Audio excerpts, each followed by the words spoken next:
हरे कृष्ण हरे कृष्ण कृष्ण कृष्ण हरे हरे, हरे राम राम राम। बोलो कृष्ण भगवान की जय, श्री राधा माधव भगवान की, थाई गौरचंद्र की, श्री प्रहलाद नरसिंह भगवान की, शील प्रभुपाद की। जो राधा माधव कुंज बिहारी,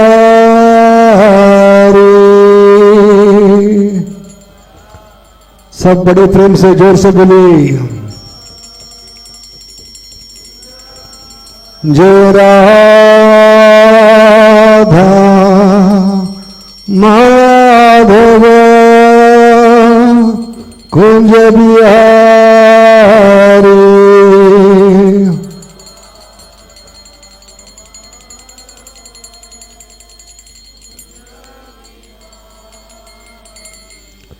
जय राधा माधव कुंज बिहारी,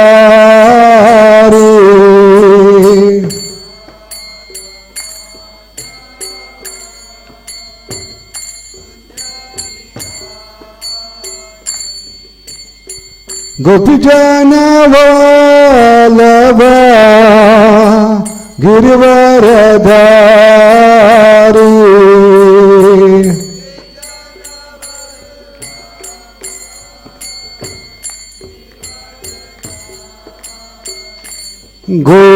गोपीजन वल्लभ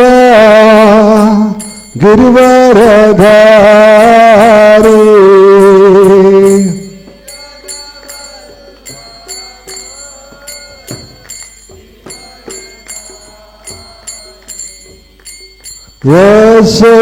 यशोदानंदन ब्रज जन रंजना,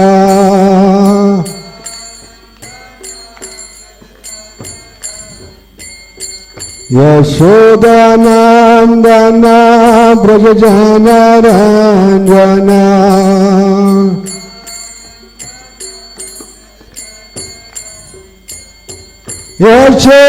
यशोदानंदन ब्रज जन रंजना,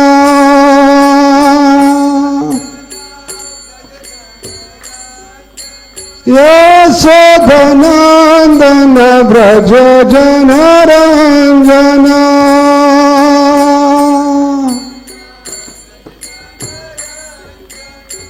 यमुना तीर वनचारी,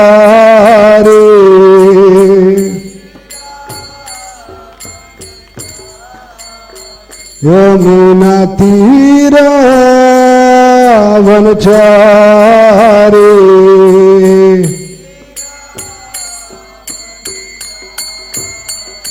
जय राधा माधव कुंज बिहारी,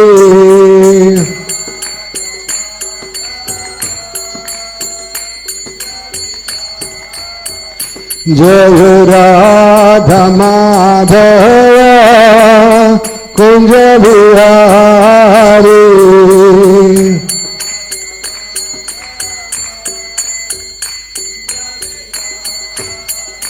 गोपीजन वल्लभ गिरिवरधारी,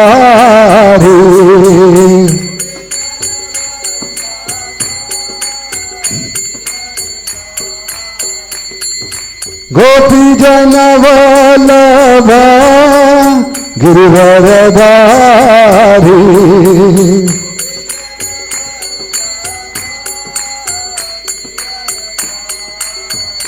हे यशोदानंदन ब्रज जन रंजना,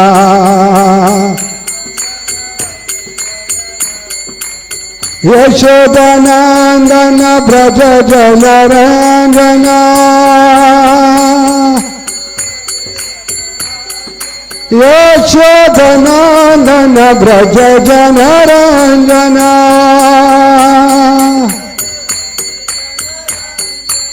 यमुना तीरावनचारी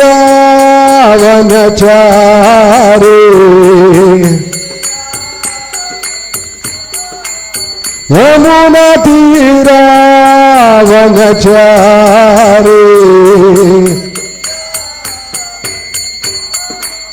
जय राधा माधव कुंज बिहारी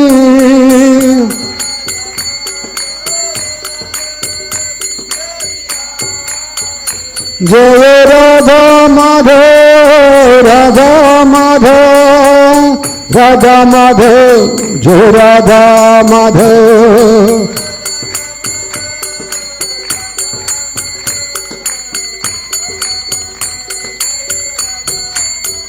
जय राधे श्याम राधे श्याम राधे श्याम जय राधे श्याम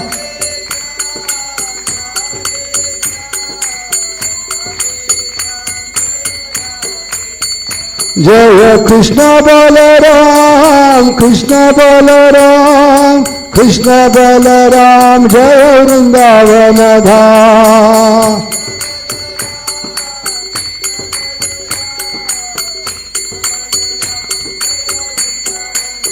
जय राधा गोपीनाथ राधा गोपीनाथ राधे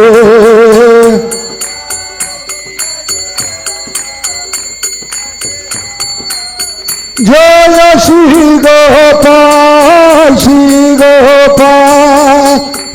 गोपाल जय श्री गोपाल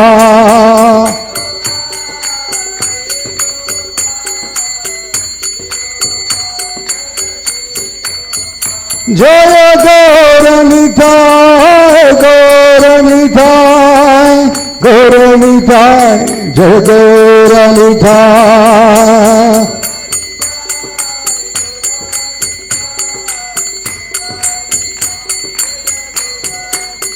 जय जय प्रभुपाद प्रभुपाद प्रभुपाद प्रभुपाद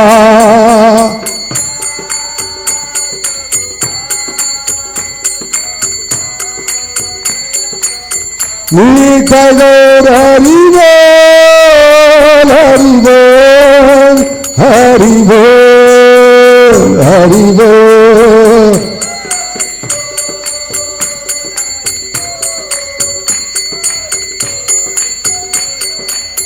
हरि बोल हरि बोल हरि बोल हरि बोल हरि हरि बोल हरि बोल हरि बोल हरि बोल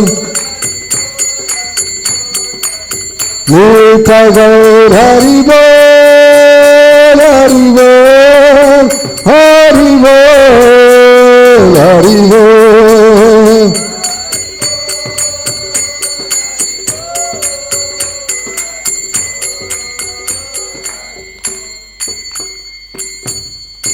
थाय गौर प्रेमानंद यो विष्णुपाद परमहंस परिव्राजकाचार्य ऐसे भक्तिवेदांत स्वामी श्री प्रभुपाद की इस्कॉन बीबीडी फाउंडर आचार्य ऐसे भक्तिवेदांत स्वामी श्री प्रभुपाद की saviour of the whole world Shri Prabhupada की प्रेम से कहो श्री कृष्ण चैतन्य प्रभु नित्यानंद श्री अद्वैत गदाधर शिवासदि गौर भक्तवृंद की नामाचार्य श्री हरिदास ठाकुर की नाम प्रभु की त्रिभुवन मंगल हरिनाम संकीर्तन की हरे कृष्ण महामंत्र की इठाई गौर प्रेमानंदे all glories to assembled today all glories to assembled all glories to Shri Guru and Gauranga Hare Krishna Hare Krishna Hare Krishna Hare Krishna ओम नमो भगवते वासुदेवाय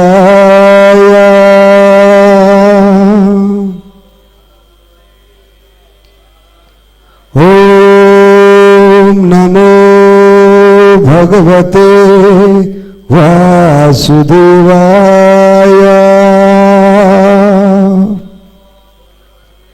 ओम नमो भगवते वासुदेवाय।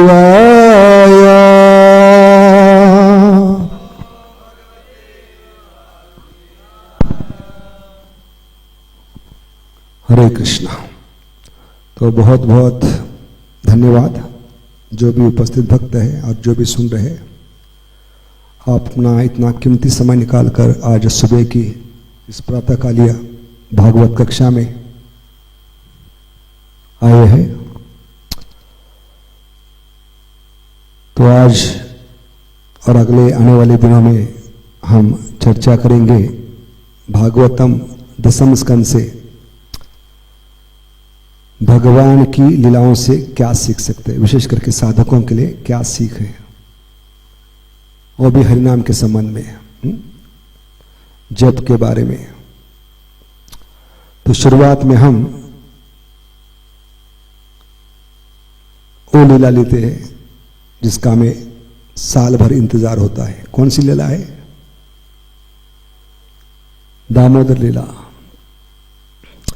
कि जन्माष्टमी से भी महत्वपूर्ण है दामोदर लीला। कोई बता सकता है क्यों जन्माष्टमी से ज्यादा महत्वपूर्ण दामोदर लीला है?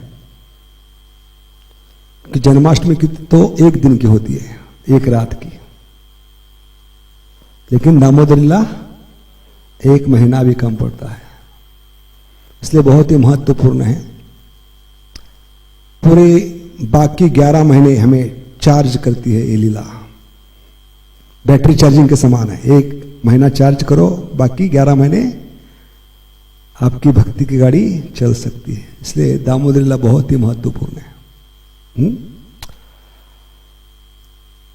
तो ये दामोदर लीला हुई, इसकी विशेषता क्या है, और उसके दौरान हम चर्चा करेंगे भगवान इस दामोदर लीला से साधकों को क्या सिखलाना चाहते हैं। क्या आज तक कथा हमने कई बार सुनी है, लेकिन ये अगले 2-3 दिन हम कथा से क्या सीखना है। क्योंकि हमारी गलत धारणा क्या भारत में, भगवान की कथा किसके लिए होती है? बच्चों को रात को सुलाने के लिए नहीं। आचार्य कहते हैं ये सुलाने के लिए नहीं, जीवों को जगाने के लिए भगवान लीला करते हैं। जीवेर कारणे आसिया प्रपंचे लीला कोइलो सुविस्तार गोपीनाथ। तो लीला का मतलब क्या है? कोई बता सकता है लीला किसको कहते हैं? लीला, लीला का मतलब क्या है? हाँ,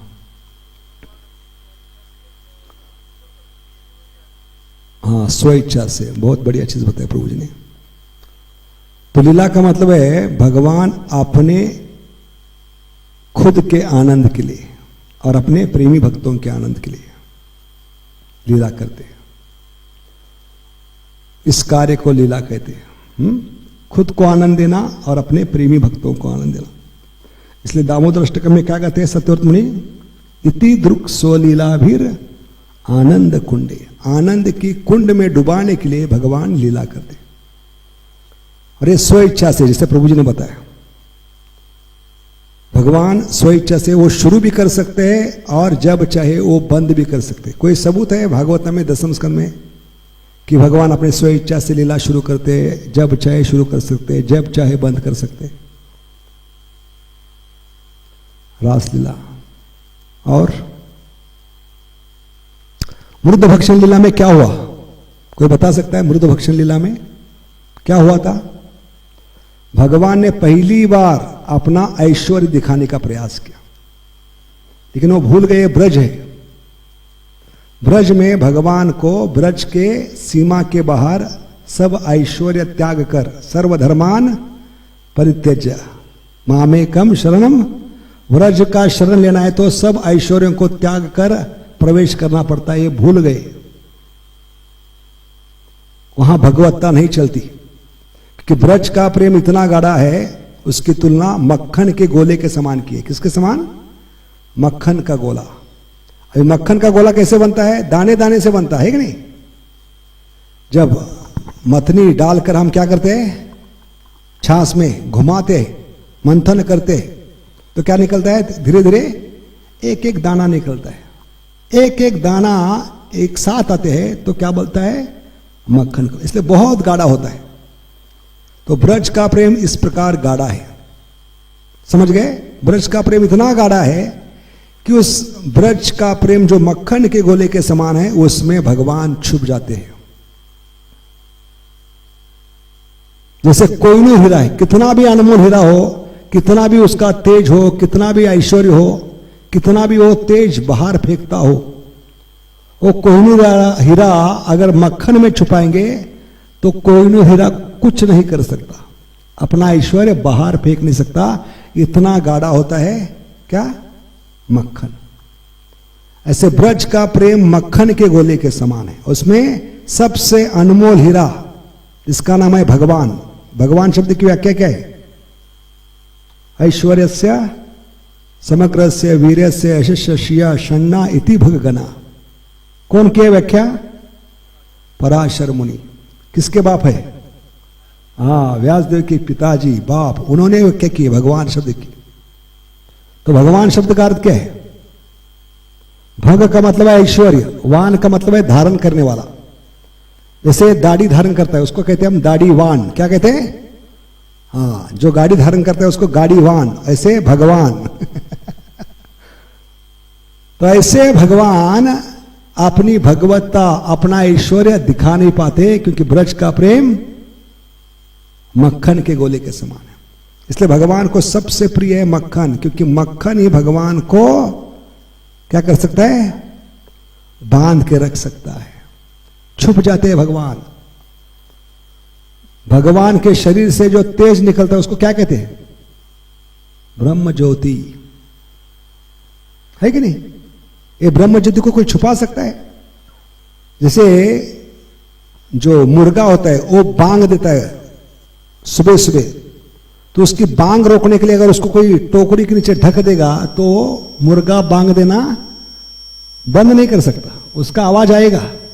लेकिन ब्रज में उल्टा होता है, भगवान छुप जाते हैं, उनकी भगवत्ता छुप जाती है। किसके ढकने से?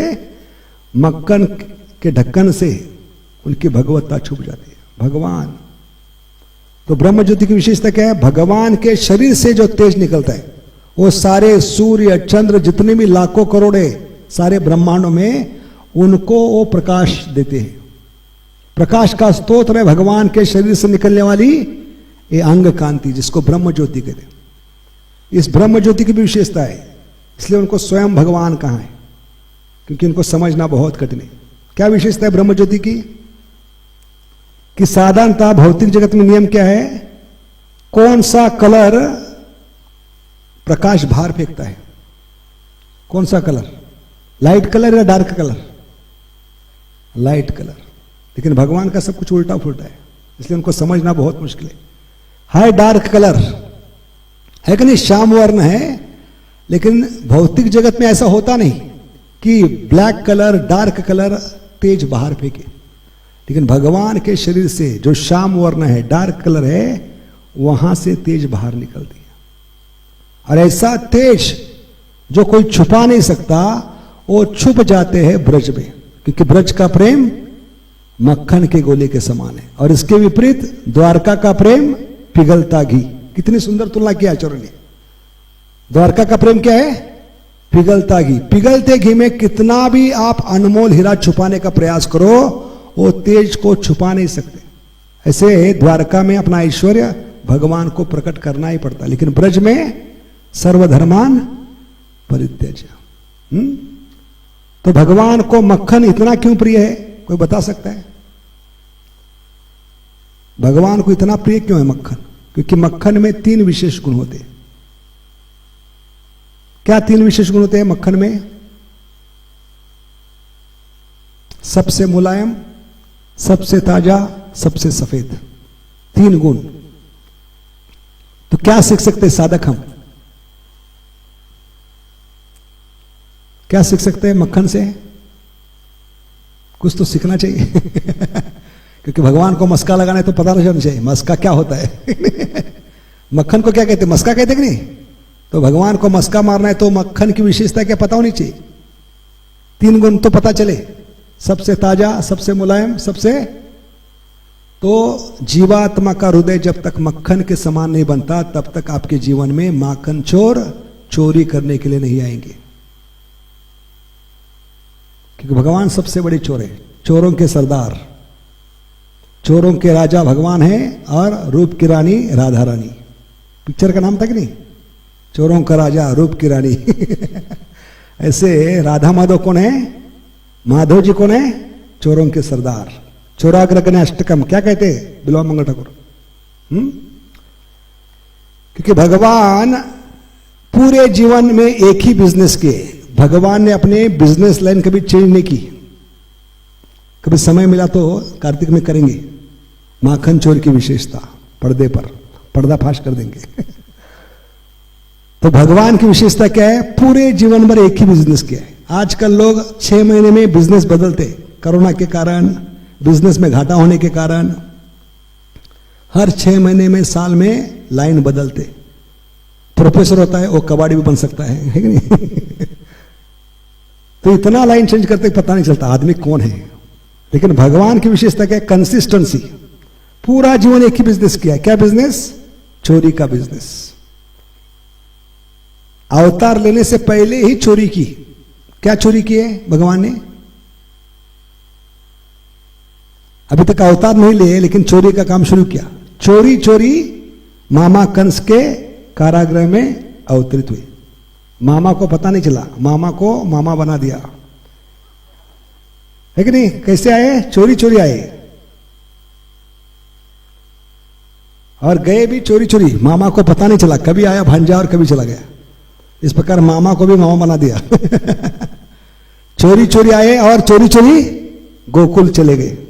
उसके बाद क्या चोरी करना शुरू किया, माखन चोरी, है कि नहीं। ऐसा कोई घर नहीं था ब्रज में जहां भगवान ने चोरी नहीं की होगी। हर आंगन, हर घर में उन्होंने चोरी की।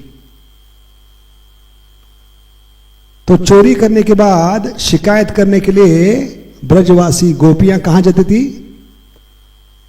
यशोदा का घर, नंद बाबा का आंगन क्या था, पुलिस थाना। और थानेदार कौन है, यशोदा माई।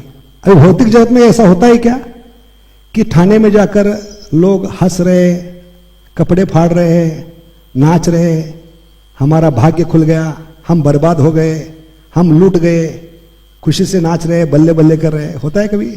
लेकिन ब्रज के लोग पागल हो जाते थे। जब किसके घर में आंगन में चोरी होती तो यशोदा के घर में जाकर वो शिकायत करते थे। शिकायत करना भी एक बहाना था। तो पूरी नौटंकी थी ब्रज में। क्या थी, गोपियों का माखन बनाना भी एक बहाना था। क्यों, क्या बहाना था, ताकि उस बहाने गोपाल हमारे घर में आए चोरी करने के लिए। तो आचार्य कहते हैं भगवान का शेड्यूल इतना टाइट था, भगवान को चोरी करने के लिए समय नहीं था। बेचारे चोरी भी नहीं कर सकते ब्रज में।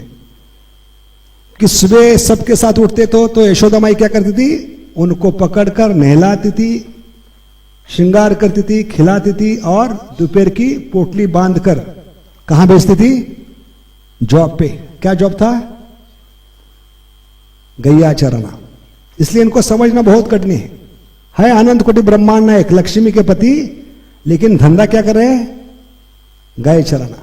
अभी गाय भैंस कौन चराने जाते हैं, जो अंगूठा छाप होते हैं, जिनको कुछ काम धंधा नहीं, जो कुछ बिजनेस नहीं कर सकते, जो कुछ काम नहीं कर सकते।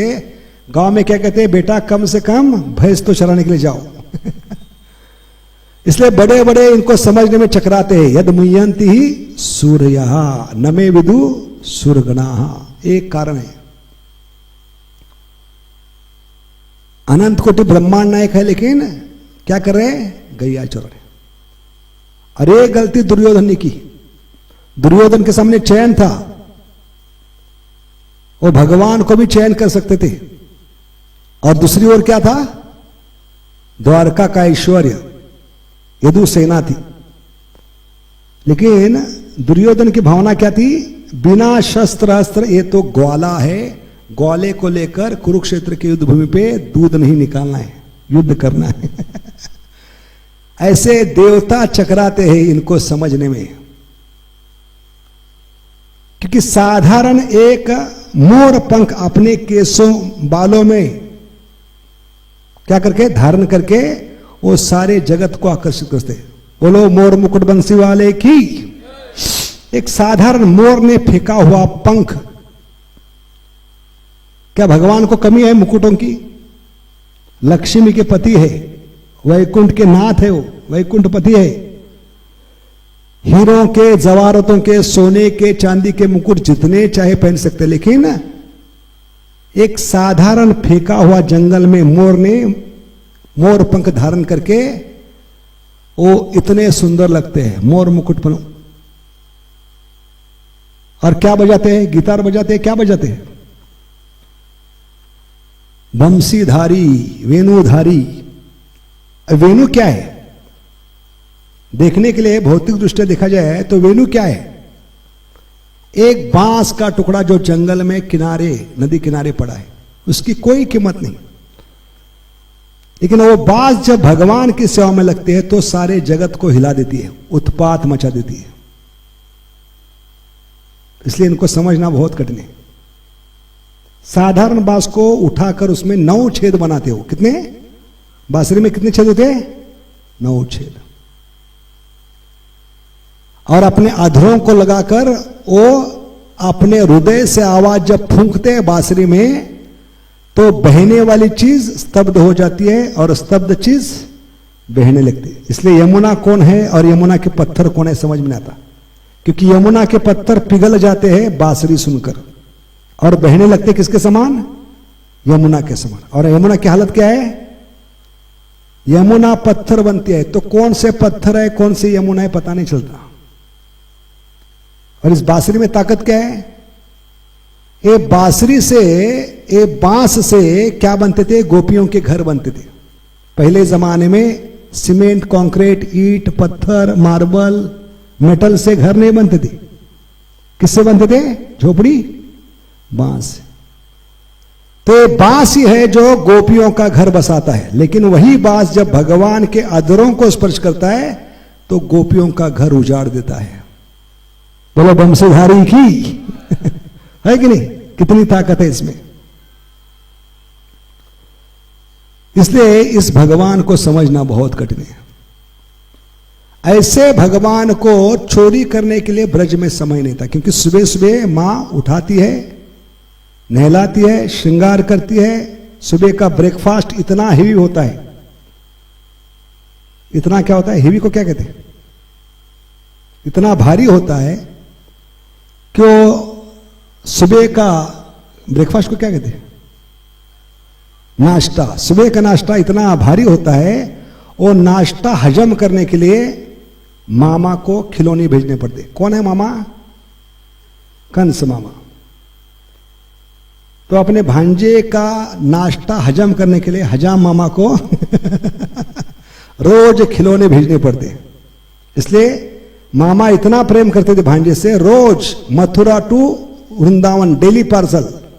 जैसे चंडीगढ़ में आसपास के गांव से आती है ना सब्जी, डेली पार्सल, वैसे मथुरा से डेली पार्सल क्या आता था? खिलौना। कौन भेजने वाला कौन है? मामा। क्यों भेजता था? क्योंकि उसको भेजा नहीं था इसलिए भेजता था।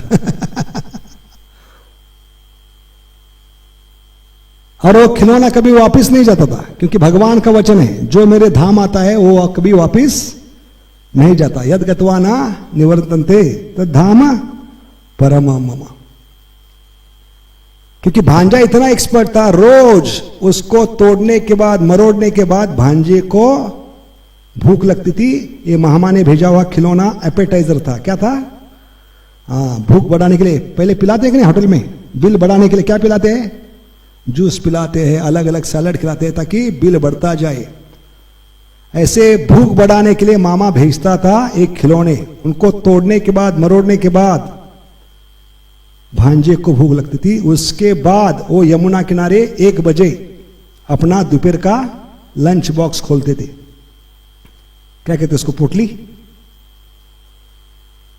तो जो भोजन था उस भोजन का नाम था यमुना किनारे प्रीति भोजन। क्या नाम था?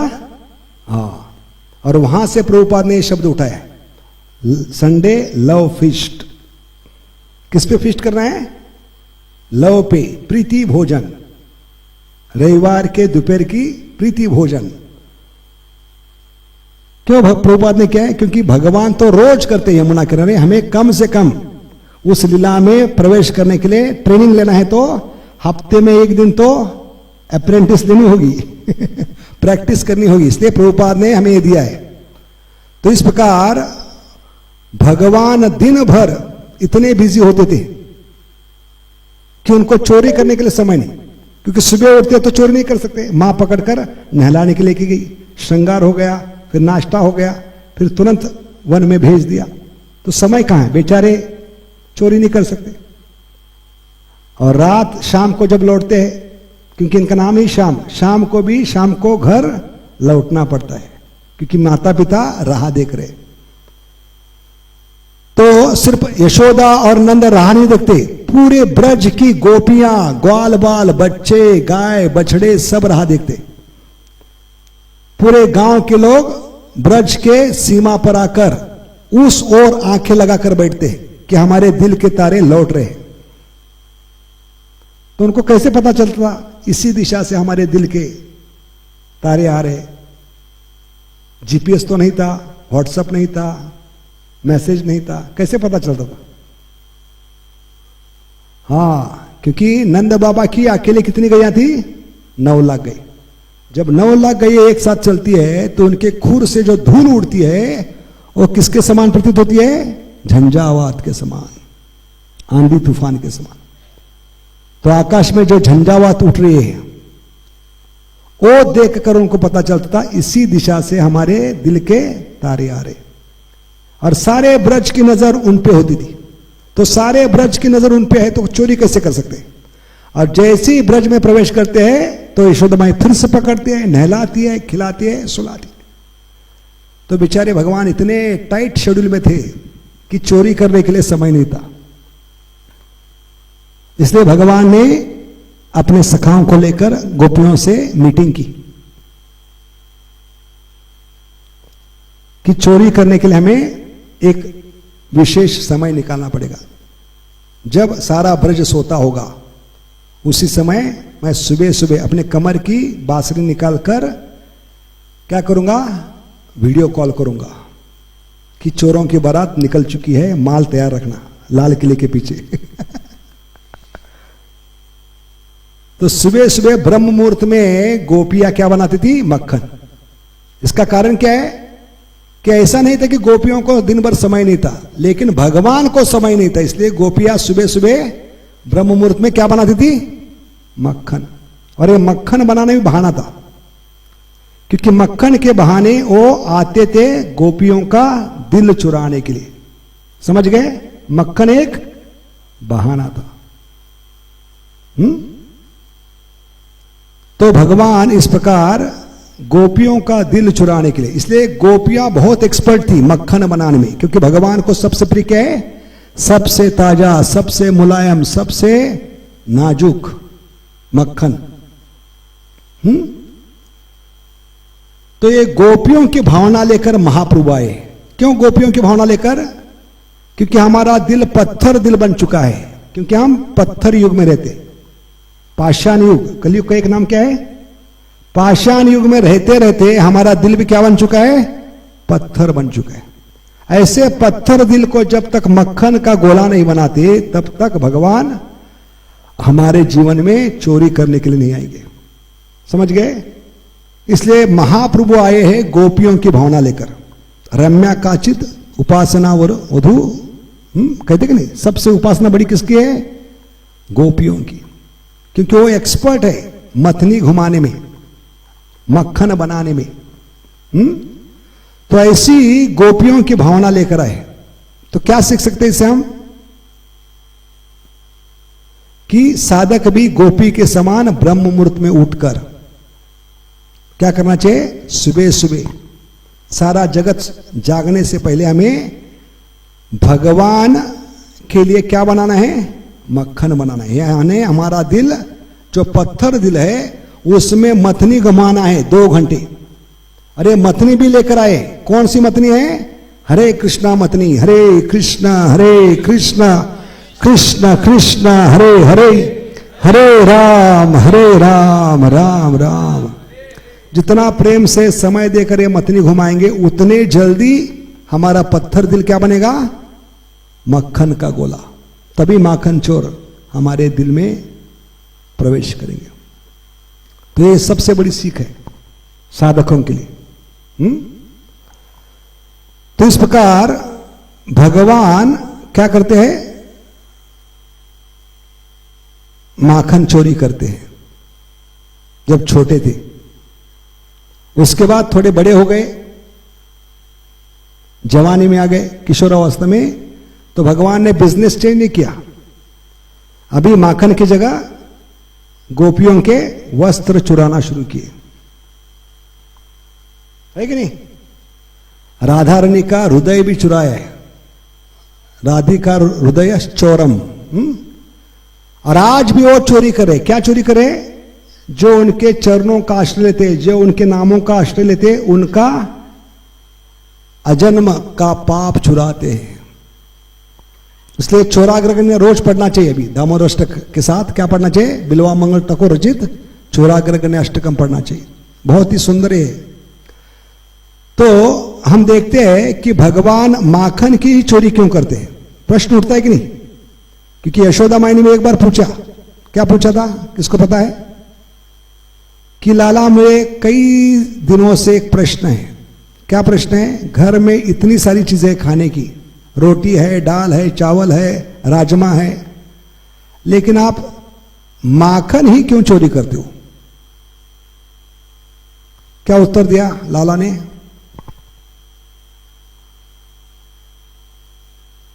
क्या उत्तर दिया होगा? क्योंकि मां, मुझे माखन चोरी करनी पड़ते है आपको ढूंढने के लिए, क्योंकि माखन शब्द में तुम छुपी हो। मां खन तो मुझे खनना पड़ता है तुम्हें ढूंढने के लिए। इस प्रकार भगवान माखन की ही चोरी क्यों करते हैं?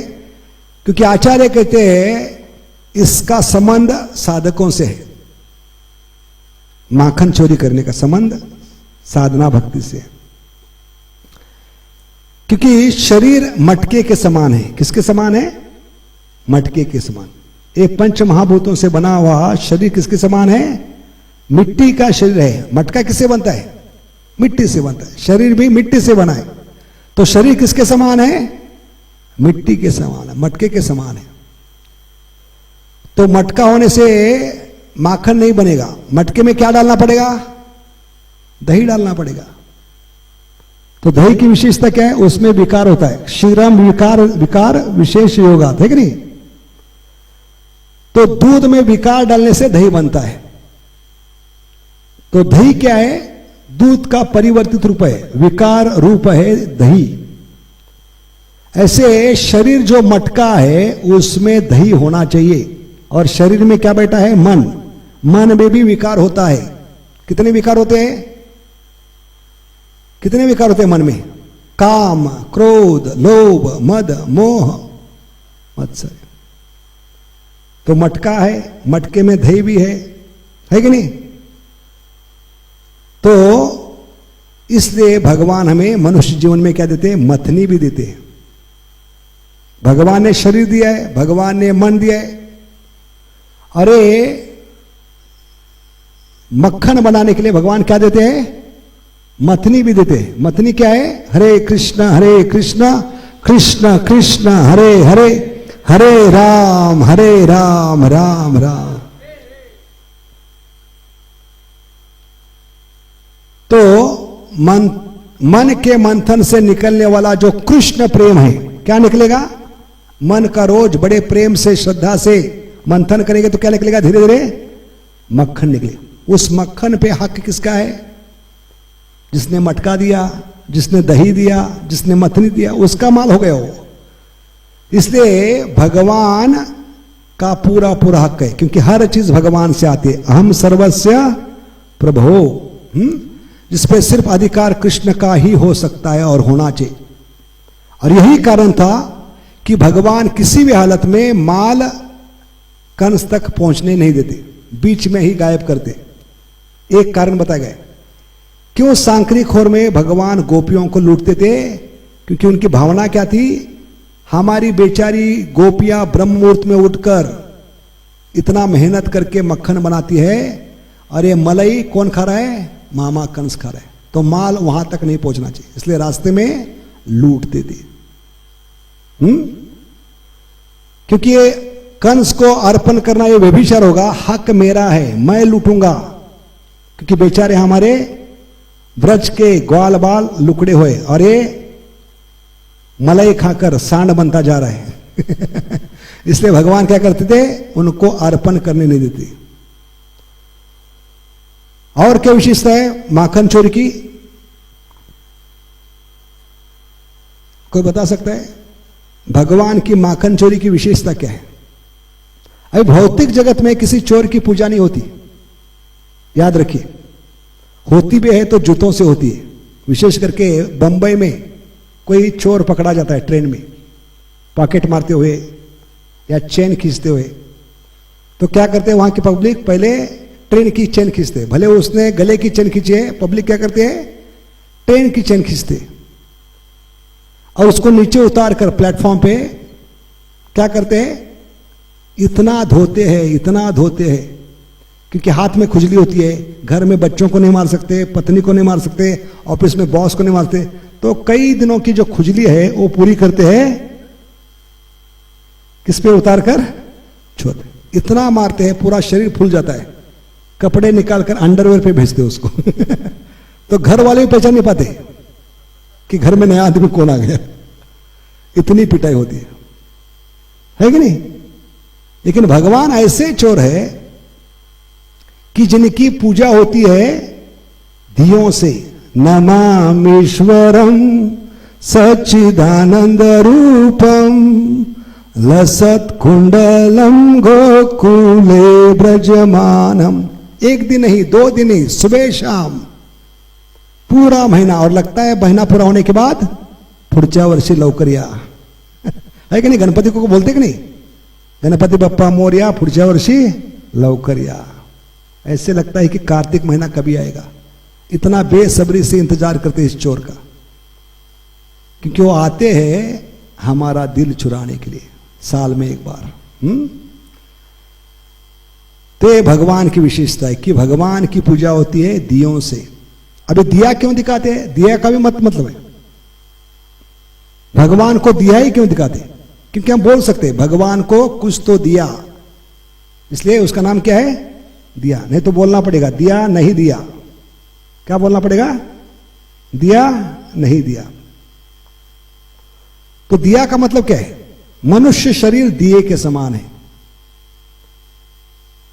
तो दिए में क्या चाहिए, क्या चाहिए, बाती चाहिए, मन है बाती के समान। और भगवान की कथा, भगवान का नाम शुद्ध घी के समान है। तो साधक को क्या सीखना है इससे? मनुष्य जीवन अगर दिए के समान है और मन बाती के समान है, तो इस बाती को 24 घंटा किसमें डुबो के रखना है? कम से कम 1 महीना हरि कथा और हरि नाम। इसलिए ये कार्तिक मास का सबसे बड़ा व्रत है, 24 घंटा भजन कीर्तन, मन को डुबो के रखना है, तभी ये मन दिया बन सकता है। तभी हम कह सकते हैं भगवान को हमने दिया दिया, नहीं तो दिया नहीं दिया। समझ गए? तो ये विशेषता है दिए की, क्योंकि दिया हमारे जीवन में क्या लाता है? रोशनी लाता है, अज्ञान दूर करता है। इसलिए भगवान को अर्पण करना चाहिए। क्योंकि दिया दिखाकर भगवान पे एहसान नहीं करे, हम खुद पे एहसान कर रहे हैं। तो भौतिक जगत में भगवान माखन चोर है, इनकी विशेषता क्या है? और क्या विशेषता है माखन चोर की? भौतिक जगत में किसको चोर कहते हैं तो बुरा लगता है, लेकिन भगवान को बहुत खुशी होती है। अगर कृष्ण के बाद सबसे प्रिय कोई नाम है वो है दामोदर। कौन सा नाम है? गोविंद दामोदर माधवेति। अभी दामोदर का मतलब क्या है? वो चोर जिसके पेट को रस्सी से बंधा गया। तो भगवान की पहचान है शास्त्र में चोरी से, और यही कारण था एक बार नहीं 2 बार द्वारकावासी ने भी भगवान पे लांछन लगाया। अभी सोचिए, जिनको एक रात भगवान ने ट्रांसफर किया पूरा गांव, कि दो तरफ से दो कौन आए थे आक्रमण करने के लिए, शत्रु आए थे। एक तरफ से जरासंध, दूसरी तरफ से काल यवन। उस रात को भगवान ने पूरे मथुरा वासियों को कहां शिफ्ट किया है? द्वारका में। 16,108 महल, पूरा शहर बिठाया, और मथुरा वासियों को पता भी नहीं चला कि रात को सोए थे सारे ब्रज मथुरावासी, उनको भगवान ने शिफ्ट किया है रात में। इसलिए सुबह उठे तो उनको पता नहीं चला, क्योंकि नए घर में थे। नए घर में आप जब जागते हैं तो हमें पता नहीं होता कहां से प्रवेश करना है, कहां से बाहर निकलना है। इसलिए सोए हुए लोग जब जाग गए तो एक दूसरे को यही प्रश्न कर रहे थे, द्वार कहां है, द्वार कहां है, क्या पूछ रहे थे। इसलिए नाम क्या पड़ा? द्वारका। समझ गए? तो द्वारकावासी, उन्होंने भगवान पे लांछन लगाया। कौन से प्रसंग में? सामंतक मणि। तो चोर किसको समझा गया? भगवान को। क्यों? क्योंकि सब द्वारकावासी सोचने लगे बचपन से ही इनको आदत है चोरी करने की। इनका पास्ट रिकॉर्ड देखकर लोग समझ गए यही चोर होना चाहिए। इतना खराब रिकॉर्ड था भगवान का। बचपन से चोरी करते आ रहे, शायद इसने ही चोरी किया होगा। इसलिए भगवान को भी चोर समझा गया। खुद के द्वारकावासियों ने एक बार नहीं 2 बार लांछन लगाए। क्या रिकॉर्ड देकर? इनका पास्ट रिकॉर्ड देकर, रिकॉर्ड ट्रैक देकर। इनका रिकॉर्ड ही है। ट्रैक रिकॉर्ड क्या है? बचपन से चोरी करते आ रहे, अभी तक इनकी आदत नहीं गई, शायद इन्होंने ही चोरी किया होगा। इसलिए भगवान को वेदों की स्तुति अच्छी नहीं लगती, लेकिन गोपियां जब चोर कहते तो भगवान को बहुत खुशी होती है कि नहीं? इसलिए भगवान की पहचान शास्त्र में किससे है? चोरी से है। समझ गए? तो सोचिए, भगवान अनंत कोटि ब्रह्मांड नायक है, लक्ष्मी के पति है, लेकिन उनकी पहचान किससे है? चोरी से। जैसे टाटा बिरला आए चंडीगढ़ में कोई इंडस्ट्री खोलने के लिए, और उनका बचपन का मित्र लंगोटी यार, स्कूल में पढ़ने वाला, चंडीगढ़ में रहते, और उसको बुलाया गया, क्योंकि हम टाटा बिरला को पहचानते नहीं, आप उनकी पहचान करके दो। और पहचान के लिए वो माइक पकड़ कर कहता है, हमें बहुत खुशी है टाटा बिरला जी यहाँ पर आए, नई इंडस्ट्री खोल रहे, बहुत बड़े आदमी हैं, लेकिन बताने के लिए मुझे बहुत खुशी होती है, बचपन में ये क्या करते थे? पेंसिल और रबर भी चोरी करते थे। ऐसे पहचान करेंगे देंगे तो कितना बुरा लगेगा, लेकिन भगवान को खुशी होती है गोपियों की बात सुनकर कि चोर कहते हैं, दामोदर कहते हैं। इसलिए नारद ने भी पूछा एक बार, भरी सभा में, सुदर्भा सभा में, सबके सामने नहीं पूछा, कान में जाकर, हमने सुना है आप बचपन से चोरी करते आ रहे। तो हम होते थे तो कहते चुप हो जाओ, सबके सामने इज्जत मत दिखाओ। लेकिन भगवान ने भरी सभा में माइक लेकर कहा, हाँ मैं बचपन से चोरी करता था। तो उन्होंने पूछा क्यों चोरी करते थे? क्योंकि भगवान ने कहा मुझे चोरी का माल बहुत अच्छा लगता है। तो इस प्रकार भगवान को बहुत प्रिय लीला है। तो भौतिक जगत में क्या होता है, अगर कोई बाप चोर है तो बच्चे की कितनी बदनामी होती है कि नहीं? तो हमारे बाप कौन है? भगवान कृष्ण, कृष्ण माता कृष्ण। लेकिन हमारी बदनामी नहीं होती, हमारा उल्टा गुणगान होता है, भक्त के कृष्ण, कृष्ण के भक्त। तो भौतिक जगत में हम देखते हैं, एक पिक्चर था जहां एक बाप को बदनाम किया गया फिल्म में, उसको चोर ऐलान किया गया, और यहां तक कि उसके बेटे के हाथ पर भी क्या निकाला गया, क्या कहते उसको, टैटू, क्या कहते हैं, टट्टी के टैटू, क्या कहते उसको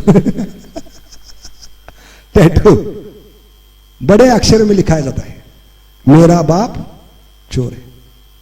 तो उस बच्चे पे कितना असर होता है देखिए, वो बच्चा पूरा गुंडा बन जाता है, समाज के खिलाफ, परिवार के खिलाफ, भाई के खिलाफ, मां के खिलाफ जाकर, क्योंकि उसके और बीच में, भाई के बीच में क्या खड़ी होती है? दीवार। समझ गए आप लोग? क्या खड़ी होती है? दीवार। तो बच्चों को इतना बुरा लगता है कोई बाप को चोर कहे तो,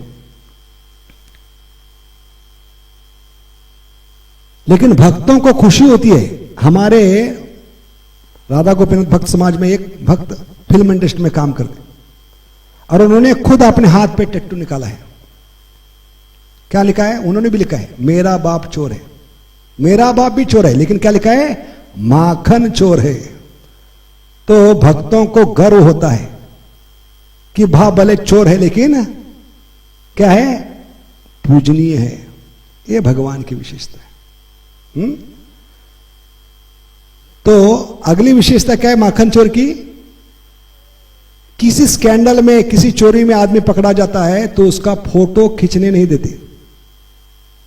क्यों खींचने नहीं देते?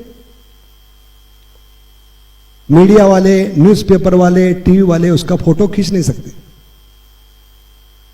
क्या कारण है? क्यों खींचने नहीं देते पुलिस उसका फोटो? उससे ज्यादा बदनामी उसके परिवार की होगी, बच्चों का जीवन बर्बाद होगा। फोटो आएगा तो सारी उंगली दिखाएंगे, ये उस चोर का लड़का है, तो उसका मानसिक संतुलन बिगड़ जाएगा।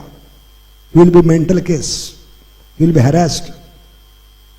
या पत्नी बाजार में गए सब्जी लाने के लिए, सबकी उंगली उठेगी, ये चोर की पत्नी है, संभाल के रहो। उसका जीवन तो बर्बाद हो गया, लेकिन परिवार का जीवन बर्बाद ना हो इसलिए उसका फोटो पब्लिश नहीं करते। और दूसरा कारण, सबसे बड़ा कारण क्या है? उसका फोटो आएगा तो बाकी स्कैंडल में जो लोग हैं जो अभी तक पकड़े नहीं गए, वो सब साथ आकर उसको जेल में जाकर मारने का प्रयास करेंगे, और ऐसे खूनी को भेजेंगे कि इसका पत्ता कट कर दो। सुपारी देते हैं उसको, क्या कहते हैं? सुपारी देना। लेकिन सुपारी लेने से पहले पूछता है फोटो कहां है, किसको मारना है? तो फोटो है तो उसकी पहचान होगी ना, इसलिए फोटो खींचने नहीं देते। लेकिन भगवान ऐसे चोर है जो खुद होकर कह रहे, 33 करोड़ देवता जो लाइव टेलीकास्ट देख रहे, सेल्फी लेकर फोटो निकाल रहे, उनको कह रहे, अरे थोबड़ा क्या देख रहे हो, मेरा फोटो निकालो।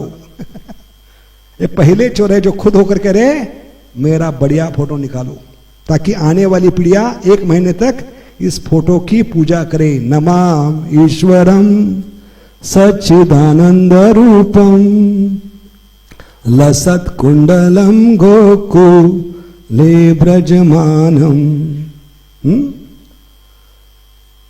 तो इस प्रकार भगवान क्या है? ये सबसे बड़े माखन चोर है। तो इस माखन चोरी के कारण भगवान बदनाम हुए, है कि नहीं? लेकिन इनके माखन चोरी का गीत गाकर कई लोग फेमस हो गए, जैसे अनूप जलोटा। तो ये सबूत है कि भगवान आजकल के सेमी गॉड को फेमस करते। सेमी गॉड कौन है? पहले तो डेमी गॉड सुना था, अभी सेमी गॉड कौन आ गए? कलयुग के नेता, स्पोर्ट्स स्टार, फिल्म स्टार, इनको क्या कहते हैं? Semi God. अरे सेमी गॉड फेमस करते हैं डेमी गॉड को। क्या सबूत है? कलयुग के सेमी गॉड इतने पावरफुल है, नेता, फिल्म स्टार, स्पोर्ट्स स्टार, वो किसको फेमस करते हैं? डेमी गॉड को। तो डेमी गॉड किस पे निर्भर है? सेमी गॉड पे। सबूत क्या है? जब तक जया भादुरी कहां नहीं गई, सिद्धि विनायक ने गई नहीं, सिद्धि विनायक किसको मालूम नहीं था, तो फेमस किसने किया? बच्चन परिवार ने। जब तक मनोज कुमार ने बाबा का पिक्चर नहीं निकाला, बाबा किसको मालूम नहीं था, वो साइड बाबा थे। क्या थे? उनको बीच में किसने लाया? मनोज कुमार ने। तो ये सबूत है कि कलयुग के फिल्म स्टार, नेता और स्पोर्ट्स स्टार ये भगवान से बड़े हो गए। इनकी मंदिर भी बन चुके हैं, इनकी आरती होती है, इनका अभिषेक होता है। अमिताभ बच्चन का मंदिर है, तेंदुलकर का मंदिर है, मोदी का मंदिर है। तो फेमस कौन है? डेमी गॉड है, सेमी गॉड? लेकिन इस सेमी गॉड को भी फेमस करने वाले भगवान है। तो भगवान की विशेषता है, भगवान को फेमस बनना नहीं पड़ता, बाकी देवताओं को फेमस बनने के लिए किसकी जरूरत पड़ती है? सेमी गॉड की। तो भगवान को फेमस बनने के लिए सेमी गॉड की जरूरत नहीं पड़ती। अनूप जलोटा 10 साल दर दर भटक रहे थे बंबई की गलियों में, कोई उनको गाने का मौका नहीं दे रहा था। लेकिन जन्माष्टमी के रात जुहू मंदिर के भक्तों ने, वहां जो हॉल है इतना बड़ा भक्ति कला क्षेत्र, उसमें उस रात को उनको मौका दिया और उस रात को उन्होंने ये चोरी का गीत गाया, मैं नहीं माखन खायो, और एक रात में फेमस हो गया। तो फेमस किसने किया उनको? इस माखन चोरी ने। तो बेचारे वो तो फेमस हो गए, लेकिन ये बदनाम के बदनाम ही रह गए। इस प्रकार भगवान माखन चोरी करके कई जीवों का उद्धार करते हैं। तो माखन चोरी की अलग अलग लीला है, जिसके बारे में हम थोड़ा समय के लिए चर्चा करेंगे। कितना समय है? 9 तो बज गए और 10 मिनट है समय। ओके।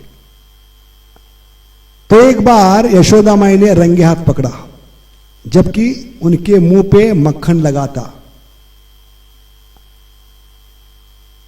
तो यशोदा माई ने कहा कि मैंने आपको रंगे हाथ पकड़ा है माखन खाते हुए, आपके मुंह को भी माखन। फिर भी भगवान ने क्या कहा? मैं नहीं माखन। तो आचार्य पूछते हैं कि भगवान माखन के समान सफेद झूठ बोल रहे थे, क्योंकि भगवान क्या है? सत्यवचनी। तो सत्यवचनी भगवान कैसे झूठ बोल सकते? क्या सचमुच वो झूठ बोल रहे थे? वो सच बोल रहे थे, लेकिन मां को सुनने की प्रॉब्लम थी। क्या कहा था भगवान ने? मां ने क्या सुना? मैं नहीं माखन खायो। लेकिन क्या बोल रहे थे? मैंने ही माखन खायो। तो सुनने का प्रॉब्लम मैया का था, उनका नहीं था। सच कहा था कि नहीं भगवान ने? क्या कहा था? मैंने ही माखन खायो। लेकिन मां ने क्या सुना? तो प्रॉब्लम किसका था? सुनने वाले का प्रॉब्लम था, भगवान का प्रॉब्लम था। तो और एक बार यशोदा माई ने देखा, क्योंकि बलराम जी ने पार्टी चेंज की, जिसे मृत भक्षण लीला में। मृत भक्षण लीला में क्या किया? बलराम जी जाकर वात्सल्य प्रेम में आ गए, उनका वात्सल्य प्रेम ओत पोत हो गया और मां को जाकर शिकायत करने लगे, मेरे कहने पर भी इसने मिट्टी खाई है। ऐसे मां ने जब कहा बेटा आपने सचमुच मिट्टी खाई है, तो भगवान ने मुंह खोला, देखो मैंने मिट्टी नहीं खाई। तब क्या भगवान ने दिखाया? क्या दिखाया? सारे ब्रह्मांड, सारी सृष्टि अपने मुंह में दिखाई, पिक्चर विद इन पिक्चर। एक कोई टीवी कंपनी नहीं बना सकती। कोई टीवी बनाए जिसमें आप खुद को देख सकते हैं टीवी में? नहीं। लेकिन भगवान ने टीवी बनाया, पिक्चर विद इन पिक्चर। सारे ब्रह्मांड, सारी सृष्टि, इस सारे सृष्टि में छोटा सा भारतवर्ष, उस भारतवर्ष में छोटा सा ब्रज, ब्रज के छोटे से ब्रज में छोटा सा गोकुल महावन, उस गोकुल महावन में छोटा सा नंद बाबा का आंगन, उस आंगन में मां अपने बेटे को अपने बेटे के मुंह में दिख रही, पिक्चर विद इन पिक्चर। तो भगवान ने शुरू की लीला का मतलब बता रहे थे हम शुरुआत में। भगवान ये मृत भक्षण की लीला शुरू किए मां को ऐश्वर्य दिखाने के लिए, अपनी इच्छा से। लेकिन जब देखा मां बेहोश हो गई है, तो लीला अपनी इच्छा से बंद भी की। ये मतलब है लीला का, जब चाहे शुरू कर सकते हैं, जब चाहे अपनी इच्छा से शुरू की थी कि नहीं, ऐश्वर्य दिखाना अपने मां के मुंह में। लेकिन मां जब बेहोश हो गई तो कहने के भाड़ में गए ऐश्वर्य। ऐश्वर्य दिखाने से मां बेहोश हो रही है, तो ऐसे ऐश्वर्य का मतलब क्या है? इसके बाद भगवान ने कभी ब्रज की लीला में ऐश्वर्य दिखाने का प्रयास नहीं किया, साहस नहीं किया, क्योंकि उसके बाद लीला होती है अग्निपान की लीला। कौन सी लीला होती है? उसमें क्या हुआ था किसको पता है? भगवान सबके सामने ऐश्वर्य दिखा पाए अग्नि पीने का। जब सारे बछड़े, सारे ग्वाल बाल अग्नि के लपेट में, अग्नि दैत्य के, तो चिल्ला निकले, कृष्ण कृष्ण महाभव गोपाल। आप आज नाम सार्थक करना होगा। गोपाल का मतलब क्या है? गैयों की रक्षा करने वाले, भक्तों की रक्षा करने वाले। तो भगवान ने कहा एक शर्त पे, कंडीशन अप्लाई, शर्त लागू। क्या शर्त थी? मैं आपको अग्नि से बचाऊंगा। शर्त क्या डाली भगवान ने? शर्तें लागू। क्या थी शर्त? आपको आंख मूंद करके जमीन पे सोना है गहरी नींद में। अभी ये शर्त क्यों डाली भगवान ने, क्या कारण था? इसका कनेक्शन मृद भक्षण से है। क्योंकि कल बलराम जी ने अचानक पार्टी चेंज की, जाकर मां को शिकायत की, और आज कोई ना कोई निकलेगा बाजीगर बगावत करने वाला, जो मां को जाकर बताएगा कल तूने देखा था तेरे बच्चे ने क्या खाया है, मिट्टी खाई है, आज तो इसने अग्नि पी ली। तो मिट्टी खाने पर जो बेहोश हो सकती है, जो सुनेगी कि आपके लाला ने अग्नि पी है, तो मां जान भी दे सकती है, और मैं मां को खोना नहीं चाहता, इसलिए कंडीशन अप्लाई। एक कारण था, समझ गए? ऐसे आज बलराम जी ने क्या रखा था, नजर रखी थी, क्योंकि बलराम जी को रखवाला बनाया था। कि यशोदा माई आज तक सुनती आ रही थी ये दूसरों के घर में चोरी करता है, लेकिन उसको पता चलने के घर में भी चोरी शुरू हो गई है, और एक चोर और कोई नहीं हो सकता, घर का आदमी होना चाहिए, घर का ही चोर है। तो प्रश्न उठता है, भगवान अभी घर में चोरी क्यों करे? साधारणतः चोर अपने घर में चोरी नहीं करता है कि नहीं, ये नियम है कि नहीं? चोर चोरी कभी करता है घर में कुछ खाने के लिए, तभी चोरी करता है दूसरों के घर में, लेकिन ये पहला चोर है जो अपने घर में चोरी शुरू करे। तो इसका कारण क्या है, क्या होना चाहिए कारण?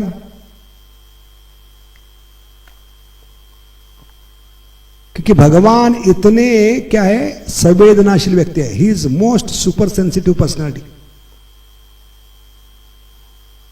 वो सोचने लगे कि सारे ब्रज में जितनी भी गोपियां हैं, जितने भी ग्वाल बाल है, बहुत सुखी है, सबको खुशी मिले, लेकिन एक गोपी दुखी है जिसको एक खुशी नहीं मिल रही, और वो गोपी कौन है? यशोदा माई। इसका कारण क्या है? क्योंकि सबके घर में चोरी करता हूं तो लोग पागल हो जाते हैं, कपड़े फाड़ते हैं, केस उखाड़ते हैं, और क्या करते हैं, थानेदार जो यशोदा माई उसके पास जाकर शिकायत नहीं करते। शिकायत करना भी बहाना था, 2-4 घंटे गोपाल का गुणगान करने का अवसर था उनको, वो शिकायत के मारे, इसलिए थाने में आकर थानेदार से शिकायत करते थे, और आते समय पेड़े, लड्डू, जिलेबी, बर्फी लेकर आते थे। खुशी से पागल होकर कहते थे, यशोदा माई पहला हक आपका है, आपके बेटे के कारण हमारे घर का उद्धार हो गया, पूर्वजों का उद्धार हो गया, हमारा जीवन सफल हो गया, हमारे घर में चोरी हो गई। ऐसा कभी हुआ है थाने में कि जिनके घर में चोरी हुए, लूटे गए हैं, बर्बाद हो गए, वो लोग पेड़े लड्डू बांट रहे नहीं, लेकिन ब्रज में रोज होता था, और रोज मिठाई खाने को मिलती थी यशोदा माई को, पेड़े लड्डू। अभी दीपावली आ रही है,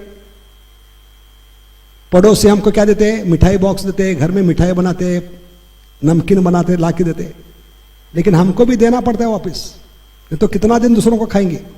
और ये दुख था माता का रोज पेड़े लड्डू खाने पड़ रहे हैं, लेकिन हम कितना दिन खाएंगे? हमें खुशी कभी मिलेगी ये पेड़े लड्डू बांटने की? और ये भाप लिया गोपाल ने कि मां किसी कोने में दुखी है, इसका दुख क्या है? वो भावग्राही है, वो समझ गए कि बेचारी तरस रही है लड्डू पेड़े बांटने के लिए, इसको भी मौका देना चाहिए समझ गए? इस कारण भगवान ने अपने घर में चोरी शुरू की, और कोई कारण नहीं। तो मां ने कहा इस पे नजर रखो, जब भी चोरी करेगा मुझे आकर बताओ। तो बलराम जी ने नजर रखी थी, और आकर कहने लगे रसोई घर में, मां मां चोर घुस गया, अपने घर का ही आदमी। तो मां समझ गई, तो धीरे धीरे आगे बढ़ने लगे। तो दरवाजा खोल के देखा तो वो हाथ किस में डाल रहे थे, मक्खन उठाने के लिए मटके में डाल रहे थे। जैसे ही मटके में हाथ डालकर वो मक्खन का गोला उठा रहे थे, मां ने देखा, जैसे ही मां को देखा तो तुरंत हाथ से मक्खन का गोला छोड़ दिया, झटकने लगे। तो मां ने कहा ये क्या नाटक चल रहा है, ये क्या नौटंकी है, मुझे देखकर झटका में क्यों मार रहे तुम हाथ क्यों झटक रहे? कहले तेरे कारण हो रहे सब। तो मां कहली चोरी तुम कर रहा है, मैं कैसे कारण बनी? तो कहले तेरे कारण हो रहा है सब, क्योंकि तूने हाथों में इतने सारे कंगन पहनाए हीरों के, मोतियों के, उससे हाथ इतने गर्म हो रहे मेरे, इतनी हीट बढ़ रही है, उसको ठंडा करने के लिए मैंने डाला था, मैं चोरी नहीं कर रहा था। तो इस प्रकार भगवान कभी किसके पकड़ में नहीं आते। ऐसे भगवान क्या कर रहे हैं? माखन चोरी कर रहे हैं। तो कोई गोपी आकर शिकायत करने लगी कि हम इतने ऊपर तक बांध के रखते हैं, जो मटके को बांध के रखते हैं उसको क्या कहते हैं? शिका।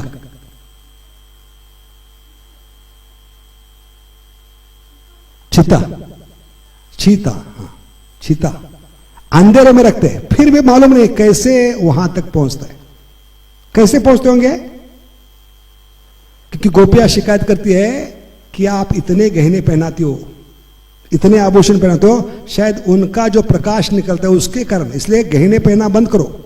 फिर से गोपियां कहते हैं निकाल कर क्या फायदा है, इसके शरीर से इतना तेज बाहर निकलता है, उसके कैसे छुपा पाओगी? तो इस प्रकार गोपियां हमेशा क्या करती है? शिकायत के बहाने वो यशोदा माई के पास आते हैं। दूसरी बार क्या होती है? भगवान अपने घर में एक छोटा मटका जिसमें मक्खन था वो लेकर एक बड़े मटके के सामने बैठ गए, और ये बड़ा मटका जो कई सालों से यशोदा माई इस्तेमाल करी थी, उसमें मक्खन सब कलेक्ट करती थी, संग्रह करती थी। तो कई सालों से यूज करने के कारण इतना वो चमकीला बन गया था, मक्खन खा खा के इतना क्या कहते उसको, चिकना बन गया था। उसके सामने बैठ गए तो उनका प्रतिबिंब भगवान का उस बड़े मटके में दिखाई पड़ा था। तो प्रतिबिंब को देखकर उनको लगा कि शायद बलराम जी नजर रख रहे, इसलिए बलराम को मस्का लगाने लगे, बलराम जी तुम भी खाओ लेकिन मैया को मत बताना। और जैसे ही खा रहे तो मक्खन मुंह पे था, उसी समय मां आ गई। तो मां के सामने अभी सबूत था, मुंह पे मक्खन है और हाथ में पीछे क्या छुपा है? मक्खन का गोला छुपा है, मां को देखकर। तो दो सबूत के साथ मां ने पकड़ा, लेकिन दोनों सबूत गायब कर दिए उन्होंने। इतने निष्णात कौन है? बोलो माखन चोर भगवान की। पहला सबूत कैसे मिटाया? अपनी जीवा बाहर निकालकर पूरा सबूत मिटा दिया।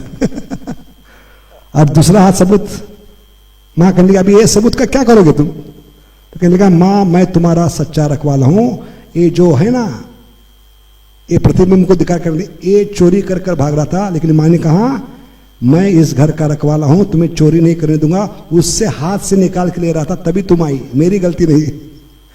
इस प्रकार भगवान की विशेषता है। तो कल हम देखेंगे इसका अगला भाग, किस प्रकार माखन चोर की विशेषता, और उसके बाद यशोदा माई की महानता क्या है।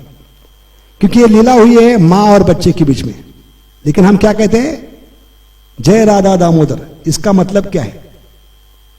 मां और बीच के बीच में राधा रानी कहां से आई, इसका महत्व क्या है? क्योंकि ये ओरिजिनल लीला हुई थी आध्यात्मिक जगत में, वो किस प्रकार हुई, क्यों हुई, और उसके बाद यशोदा माई का महानता क्या है।